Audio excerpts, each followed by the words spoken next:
Nintendo has a lot of Japanese exclusive titles that never made their way over to the States when they were first released. Games like Captain Rainbow, Panel del Pon, The Mysterious Murasame Castle, Mother 3, and a bunch of Fire Emblem titles. One we didn't think we would see, but eventually did, though it was 7 years and 2 consoles later, was Sin and Punishment. Sin and Punishment was a Japanese-only Nintendo 64 game developed by Nintendo and Treasure. Treasure has also developed such gems like Gunstar Heroes, Mischief Makers, and Dynamite Headdy. So what did they develop here? Why, it's a sci-fi, laser-blasting, on-rail, arcade-like shooter. You take control of 2 characters throughout the game, Saki and Iran, whom are accompanied by mysterious creepy girl, Achi. In this dystopian future of 2017? 10 years in the future? 2007? The world has been taken over by ruffians, whom are essentially genetically engineered food supplies turned into giant monsters. Throughout this game, you'll see Saki get turned into a ruffian himself, there's an ultra-violent peacekeeping organization, and a whole world being created to replace Earth, among other things. It's crazy. A lot of people compare this game to Star Fox, but other than being on rails, it's totally different. Depending on what part of the story you're on, you'll take control of either Saki or Iran. You can move around the screen, jump and double jump, dodge roll, and shoot things with your lasers. Pew pew pew pew! You can also slash at enemies directly in front of you, as well as being able to reflect missiles. God damn!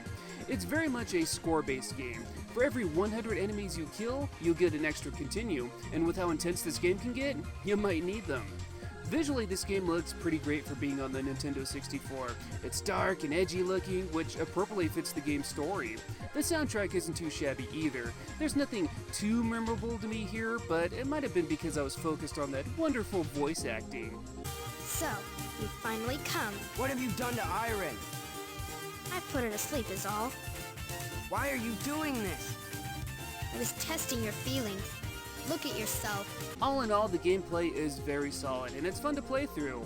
Well, maybe once every now and then. Unless you're one of those people obsessed with beating your high score, there's really no replay value here. I mean, it only takes around an hour to complete, and unlike the Star Fox series it's often compared to, there's no secret levels or branching paths, so you'll be playing the same exact playthrough every single time, and the only thing you can unlock is just harder difficulties. Personally, to me, because of this, I have no desire to play through it again and again. I'm also a little disappointed that so many characters in this game like Brad, Kachua, and Leda all seem to have more story to tell, but the game doesn't really explore those characters. The storytelling in the game altogether leaves you scratching your head, but it's hard to say that this game is bad because really the gameplay style and levels are pretty fun. I just wish there was more I can do with this game. But when you have something on rails, I suppose you can only add so much. If you want to play the English version of this game, your only option is the Wii U Virtual Console. It'll cost you $10, which seems pretty fair for a game of its caliber. Again, it's not a bad game whatsoever, and it's actually pretty fun, but once you beat it, there's really not much left to it.